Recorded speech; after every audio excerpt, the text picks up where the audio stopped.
Warning, we are going to talk about a gym's client count today. Now, this can be a trap because you could have 10,000 clients and no profit whatsoever. So let's get this out of the way first. Jake, do you run a profitable gym? Yes. Now, that's the most important thing. Next, we can go on to the question two. Did you earn a spot on Two Brain's top 10 leaderboard for total clients in October? Yes, sure did. All right. Will you share your secrets and tell other gym owners how you got and kept your clients? Definitely. Yes. All right. I appreciate that. This is Run a Profitable Gym. I'm your host, Mike Warkentin. I get into real gym owners every week on this show, so be sure to subscribe so you don't miss any tips. I want you to run a profitable gym as well. Now, Jake Fields runs CrossFit Devotion. That is in Kent City, Washington. It's near Seattle. He has a lot of clients at his micro gym, and we're here to find out how he did it. Jake, welcome. I can't thank you enough for being here today. Thanks, Mike. Glad to be here. All right. We're going to talk about two things first, retention and acquisition, but we're going to put the most important thing first because I know you've got a really cool thing going on at your gym, retention. You can't grow your client base if everyone is leaving. And a lot of people think about adding new clients. You got to hold on to them. That's more important. So what are the key features of the retention plan at CrossFit Devotion? Bring us up to speed. I would say for us, it's been our coaches, for one. We have excellent long-term coaches. That doesn't mean full-time, so don't get that confused, but they are amazing humans. We definitely hire the human first and then train them. So I've made that mistake in the past going the other way. So we have an amazing staff. So that really helps to keep members along. And then so personal engagement, right? So you've got like coaches who actually connect with members, not just tacticians who can spot, an early arm pulling a clean. Exactly. Like our members actually come to see the coach, so like that's a big thing. Like they want to come see that person because they're friends and they have interest in them. And so that's been huge. That's been a huge game changer. And then the other side is we just keep refining our 90-day journey. And we keep adding little pieces. The CSM has been probably one of the biggest things that's kept people the longest, just to get that feedback from the members, like, hey, what's working, what's not. We actually had a team meeting last night, and we're going to redo our intro process because of the feedback that our CSM is getting from the new members. And so just always refining that is really important. And if we didn't have that feedback there, we would never refine it. We would just think it's working. So listeners, CSM, as a client success manager, customer success manager, whatever you want to call it, that person's job is to make sure current clients are super happy. Retention is the job of that person, making sure no one is leaving the business. Tell me a little bit more about that role, because I understand you have some interesting wrinkles in the CSM role at your gym, and I want to hear about that. Yeah, so we do it interesting, not really by choice, just how our staff is laid out. We have two, and actually we're bringing on a third one on Monday. Okay. And so we have, and all three of them are part-time, so they work 5, maybe 10 hours a week in this particular job, maybe, like that's top end. And one of them is in charge of kind of the new people coming in, like from the marketing. Getting them in for a consultation, and then getting them set up and making sure that process is warm and welcoming and flawless. And then, so that's kind of like the new client success manager. And then we have another one that does our intros, and she also is the 90-day journey CSM. And so she focuses on making sure they have everything they need and want in that first 90 days. And she also follows up on the people that haven't checked in like a week. So she's kind of that ghosted members person. So she has a real tight hold on what the members are feeling, what they're thinking, in and out of the intros, and then in that first 90 days. I love it. I'm going to ask. Yeah, I'm going to ask you some specific questions, but I'm going to ask you first. The third person, what is that one going to do? A mix of both or something, or what? We wanted her to be, she's kind of, I don't know what to call it, but she's like the operational client success manager. So she's going to make sure that from start to finish and beyond in the years, clients continue to feel like they're being appreciative and being counted on. So she's going to run more of like the like the are we communicating by all social platforms, email and text for Thanksgiving, schedule? Does everyone know the events coming up? Does every client know the workouts that are coming? Do the coaches know everything about new members coming in and out? And so she's kind of like going to be the sticky glue that connects us all together.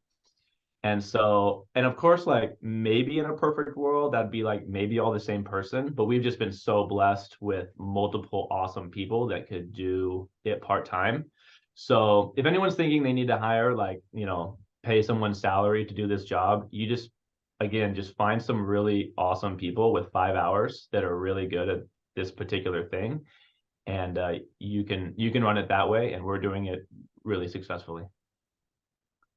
So what this all relates though to is your client journey, which you mentioned. You've got a clear idea in your head of how you want clients to come into your business from their first interaction, whether they see your sign or your ad or whatever, to the very end, which is hopefully 5 or 10 years down the road.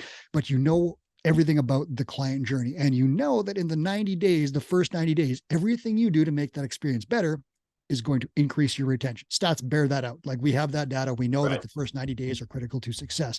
So you see in this path roles for 3 different people. Like it's that important to you to make sure that these clients are happy. Wow. Right.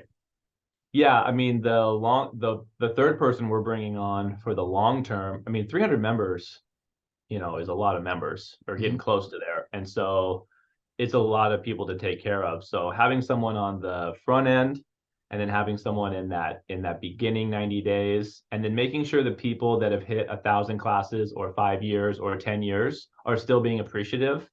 That's hard to do for one person. So we've kind of broken it up into, those 3 different sections of not knowing us, barely knowing us for the first 90 days, hoping to capture them for life. And then what about those people that have been there for life?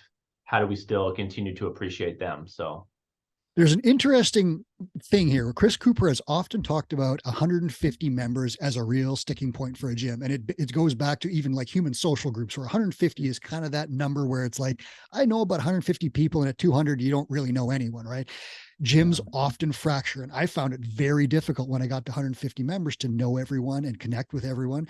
So if you kind of break it down, you've got just about 300 members, you got 2 CSMs, you're creeping over 300 members, you got a third CSM, kind of an interesting number that maybe you didn't plan on, but it kind of syncs up with some of the thoughts. What do you think about that? 100%. Yeah. Like it. Yeah, exactly. That's where we're talking like, well, we never said we wanted to get to 300. That was never a number in our head, or really. We were more just like the making sure that we were profitable so we could keep good people and good coaches.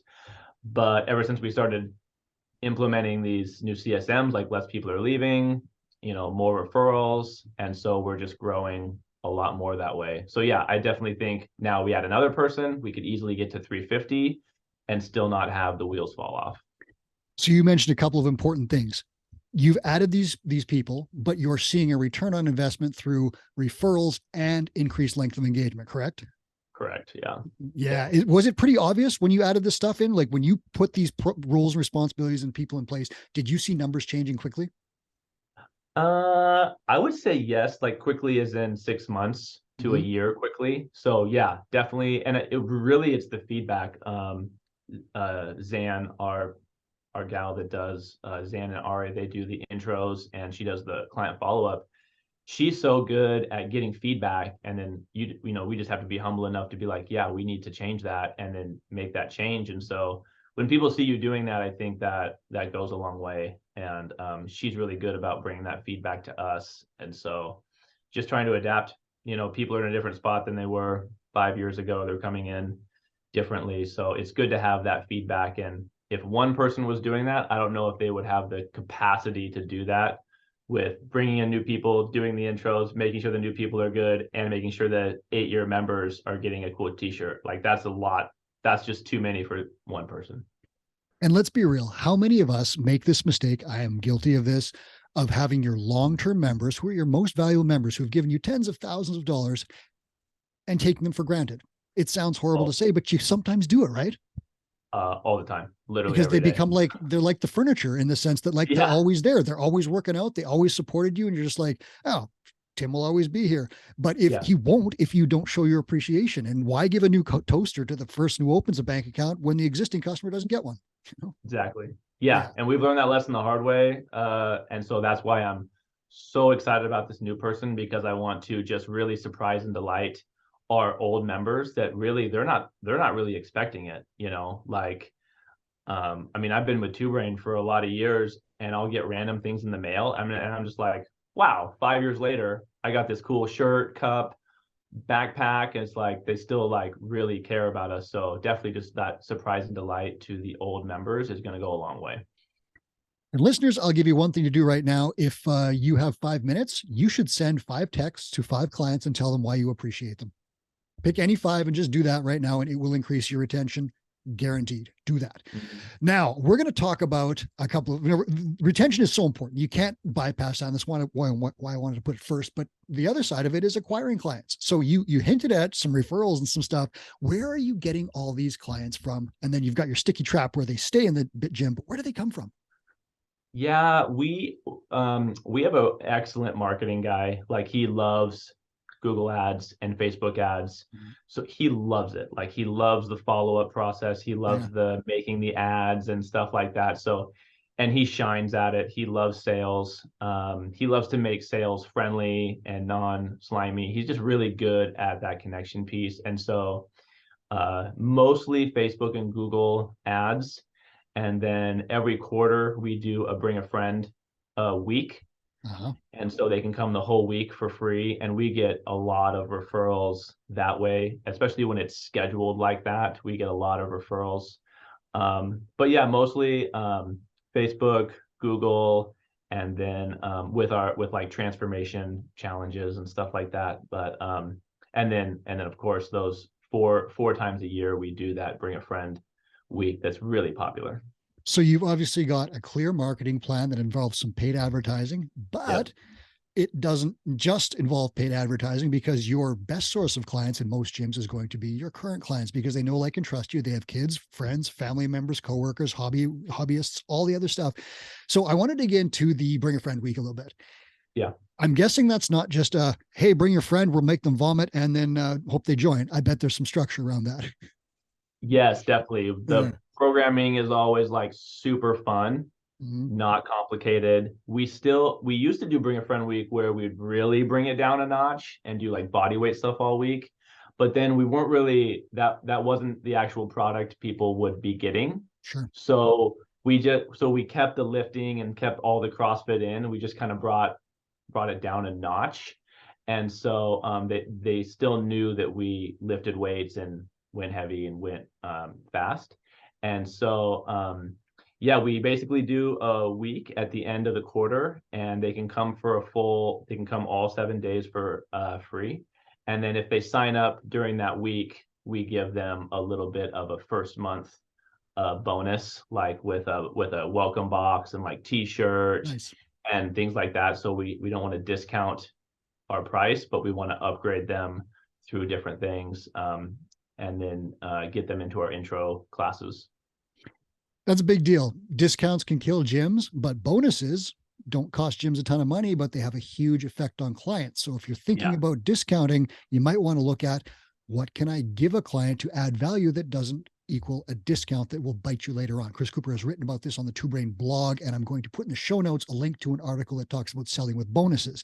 Yeah. How do you, so what kind of conversations happen around those bring a friend weeks? Like, do you make a point of like connecting with these people, making sure you get their email addresses, and then, like sales pitches? So I'll use that slimy term, but that's not what I actually mean. Do you do consultation stuff with Yeah. them? Jared does, our sales Yep. guy. We have everyone check in, and then we have them sign up through a specific bring a friend week sign up on our Ah, CRM. yeah. And so we can just kind of go through there and like welcome them and thank them for coming in, and tell them how appreciative we are of their friend and how awesome it's been to have their friend here for so many years. And then try and schedule a consultation with them the week after for intros from there. So it's if their friends doing it, it's pretty easy to get them back in. That's probably the warmest lead you can get. Mostly we get the spouse. If the wife's been coming a year or two and they've had great success, and then to bring a friend, we usually get a lot of spouses that way. So yeah, that's worked well for us. I asked you that question for a specific reason. Do you know what I added to my free trial package to get people in the What's gym? that? Nothing. Nothing. I just had people come in and try it, and then I let them walk out, and I didn't have a conversation. I didn't engage them. I didn't follow up. This was back in the early days where I was just like, you're going to love it and you're going to sign up. And it was a huge mistake. And now I know so much better. If I were to do it again, I would do it just like you. If I was going to do a free trial, I would make sure that I have a process to talk to the people, get their information, connect with them, interview them, find out about their goals, and tell them about other stuff that I can use to solve, or that I can provide to solve those goals. But I didn't do that. Yeah. How dumb was that? Yeah, and to your point, we do like try and get them signed up by the end of the week and just add those bonuses. So, if they come and do a class and they love it, like, well, if you sign up today or by the end of the week, you get all these bonuses, some supplements, t-shirt, this and that. So we kind of incentivize it through there and keep the whole price thing not even in the picture. Yeah, that's beautiful. Does the average client come into your gym, if they're acquired from a Facebook or Google ad or something, and do they do a free consultation with you guys first? Yes. Yeah, they always do a consultation. How important do you think that is to your acquisition and retention process? Everything. Like we've just started doing, so when they book a appointment, Jared gives them a call actually, and he sends them a little template thing that is their 5 reasons why. And he said, before you come in, I need this filled out. And that's a good precursor. If they don't fill that out, they're not coming in. They're not serious. And when they fill out, give me your 5 whys, and they bring that in, it's over. Like, we're gonna change their life. Like, so one, it makes that show rate skyrocket, because if they're not going to fill that out, then they're not going to come in. But if they fill that out, they're definitely coming in. You definitely know where they're struggling, and you can definitely change their life right from that point. So it makes that process good. Can you, and I have a question I want to ask you there, but I'm going to say that, like, I guarantee now that you've got those reasons why. You now have a powerful retention tool for your CSM, because you can eventually show these people you came because of this, and look what you've done, right? Yeah, and also gives Jared a direction. Like, are they looking for a total life transformation? Or are they are they transferring from another gym and they just want to work out? Because, like, you don't want to sit down in the office, spend an hour, and they're like, oh yeah, no, I'm like transferring from the other city. I just want a place to work out. It's like, oh, okay, well, we could have done that over the phone almost. Right. So it's really nice to get those 5 reasons why, because you get the haven't worked out in 10 years or moving from Texas, just looking for a new awesome gym. It's like, oh, perfect. Well, that intro, that no sweat intro goes a lot better that way. Oh, that's interesting. Now, what are some of the things that you might hear, or Jared might hear, on the 5 reasons why? What kind of stuff comes up regularly? Well, mostly, if they're not talking to you directly, they usually get a little more personal. I don't know what, for whatever reason, like when you give them space to think, they can get a little bit more personal. So it has a lot to do with just not putting themselves first. They're, obviously COVID hit a lot. They've been sitting at home for a couple of years, and then they need to do something else. Their kids are grown. But usually it's just, I haven't put myself first in a long time, and I need something that's gonna kick my butt into gear.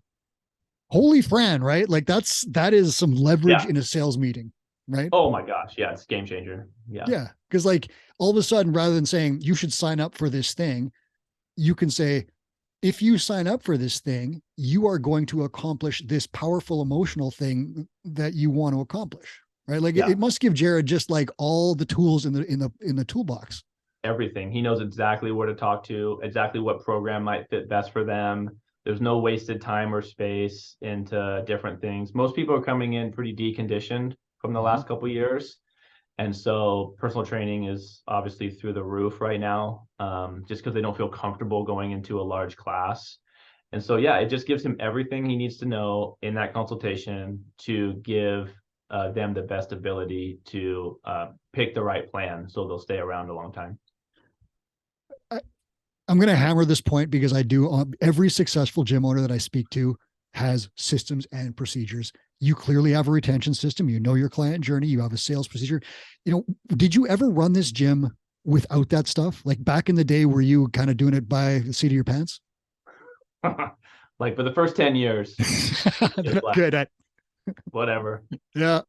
People stayed. I don't know why people stayed. Maybe we're the only CrossFit box in town. I don't know. But yeah, no processes or procedures really. So what year is this for you now? This is 13. Okay. So 3 years ago, you kind of started formalizing stuff. What happened when you did that? Yeah, it was really just because we were growing quite a bit and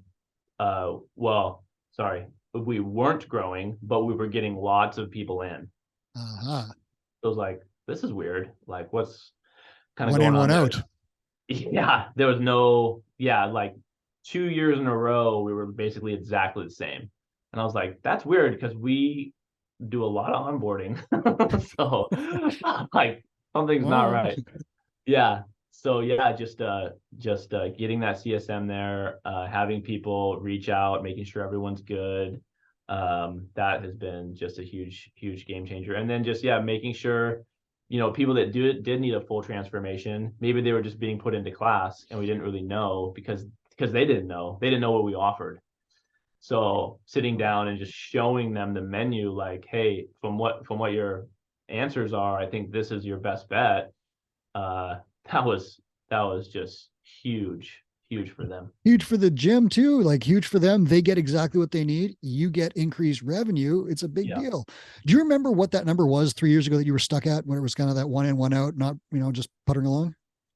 It was around 220. We couldn't get past. It was like 220, 240, 215, 235, just like over and over. And we always had our core group, but we couldn't get past that core group, it seemed like. And then slowly implementing what the CSM would do and having them go from that intro 90 days and past has been definitely a big game changer.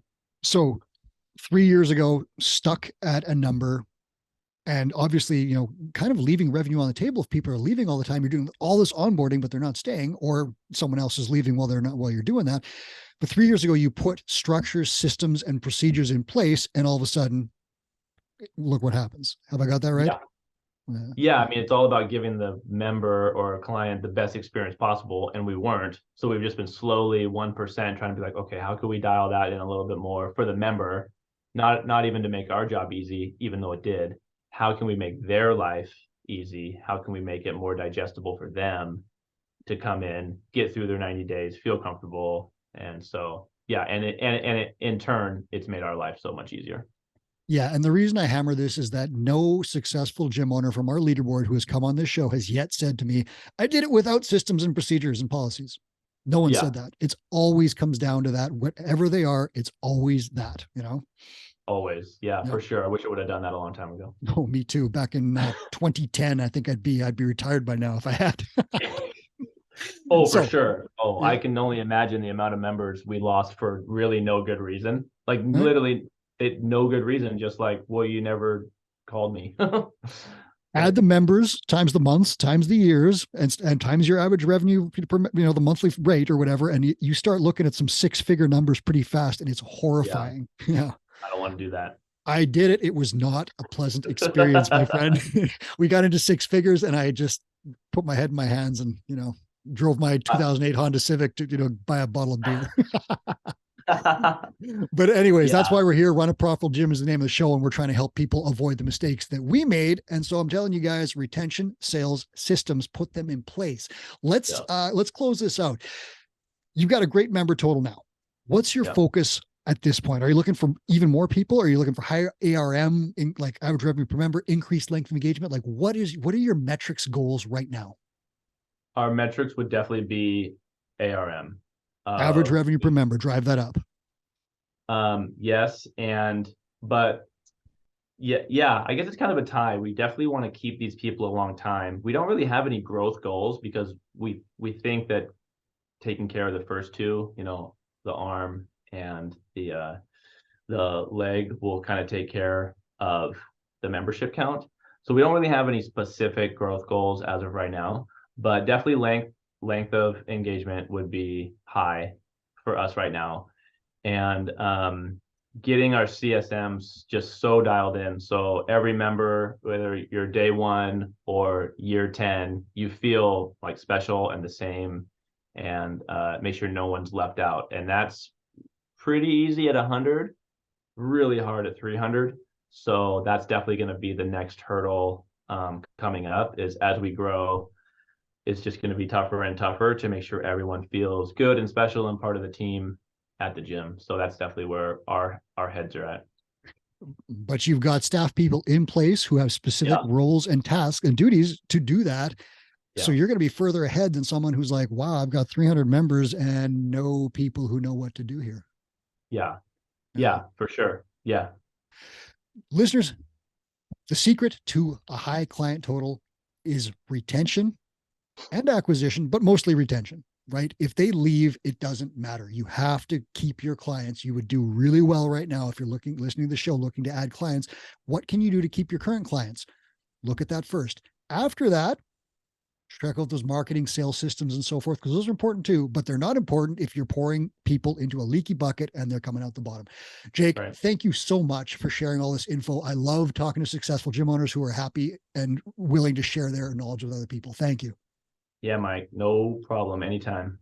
That was Jake Fields. This is Run a Profitable Gym. I'm your host, Mike Workenden, and I'll help you do exactly that, run a profitable gym every week. Please subscribe for more episodes. And if you're on YouTube, please hit that like button as well.